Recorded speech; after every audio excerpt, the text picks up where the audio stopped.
கேலி கிண்டல் பண்றீங்களா? தூள் தூளாக்கப் போகிறார் விஜய். கொந்தளித்த செங்கோட்டையன். கேலி கிண்டல் பண்றீங்களா? தூள் தூளா உடைக்க போறாரு முதல்வர் விஜய் அப்படின்னு அமைச்சர் செங்கோட்டையன் கொந்தளிப்போட சொல்லியிருக்காரு. அது மட்டும் இல்லாம சாக்கடையில நின்னுக்கிட்டு கல் வீச மாட்டேன் அப்படின்னும் அவரு விமர்சனம் பண்ணியிருக்காரு. தமிழக அரசியல்ல நீண்ட நெடிய அனுபவம் கொண்ட அமைச்சர் செங்கோட்டையன் சமீபத்துல நடந்த ஒரு பொதுக்கூட்டத்துல உணர்ச்சி பூர்வமாவும் அதே சமயம் அதிரடியாவும் உரையாற்றினாரு. செங்கோட்டையன் இனி கோபிச்செட்டிப்பாளையத்துல நடமாட முடியுமா அப்படின்னு கேலி பேசினவங்களுக்கு பதிலடி கொடுக்கக்கூடிய வகையில தான் இன்னைக்கு அமைச்சரா மக்கள் நல திட்டங்களை வழங்கி வர்றத சுட்டிக்காட்டினாரு.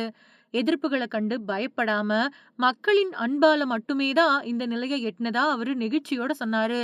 தன்னோட அரசியல் பயணத்தை பத்தி பேசின அவரு 1972ல அதிமுக தொடங்கப்பட்டப்போ கையெழுத்திட்ட முதல் 51 நபர்கள்ல தானும் ஒருவன் அப்படிங்கறத நினைவு கூர்ந்தாரு. எம்ஜிஆர் அப்புறம் ஜெயலலிதா ஆகிய இரு பெரும் தலைவர்களோட பயணிச்ச அனுபவங்களை பகிர்ந்துகிட்டாரு.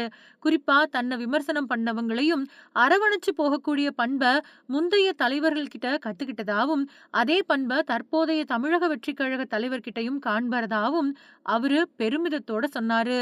தமிழகத்தோட தற்போதைய சட்டம் ஒழுங்கு அப்புறம் போதைப் பொருள் புழக்கம் பத்தின எதிர்க்கட்சிகளோட விமர்சனங்களுக்கு அவர் கடும் கண்டனம் தெரிவிச்சாரு. 2000 கோடி ரூபாய் மதிப்பிலான போதைப் பொருள் கடத்தல்ல ஈடுபட்ட நபர் எந்த கட்சியை சேர்ந்தவர் அப்படிங்கறது நாட்டுக்கே தெரியும் அப்படின்னு சாடினாரு. சாக்கடையில நின்னுகிட்டு நான் கல் வீச மாட்டேன் அப்படின்னு குறிப்பிட்ட அவரு முதலமைச்சர் பொறுப்பேற்ற குறுகிய காலத்திலேயே போதைப் பொருள் நடமாட்டத்தை முற்றிலும் ஒழிச்சு காட்டுவாரு அப்படின்னு உறுதிபட சொன்னாரு.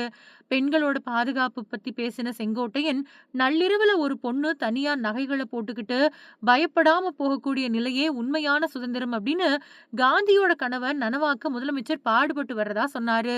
இதுக்காகவே சிங்க பெண்மணி அப்படிங்கிற தனி பிரிவு காவல்துறையில உருவாக்கப்பட்டிருக்கிறத அவர் சுட்டிக்காட்டினாரு. சினிமாவில வருஷத்துக்கு நூற்றுக்கணக்கான கோடி ரூபாய் வருமானத்தை துறந்துட்டு மக்கள் பணிக்காக வந்திருக்கக்கூடிய தலைவரோட தியாகத்தை போற்றணும் அப்படின்னு சொன்னாரு. தமிழகத்தோட நிதி நெருக்கடிகள் அப்புறம் வெள்ளை அறிக்கை பத்தி பேசின அவரு தற்போதைய அரசு சந்திச்சுட்டு வரக்கூடிய சவால்களை ஒன்னொன்னா சரி பண்ணிட்டு வரதாவும் சொன்னாரு. மக்களோட எண்ண கனவுகளை நிறைவேற்றக்கூடிய நேர்மையான ஆட்சியை கொடுக்கறது தான் இந்த அரசோட நோக்கம் அப்படின்னு சொன்னாரு.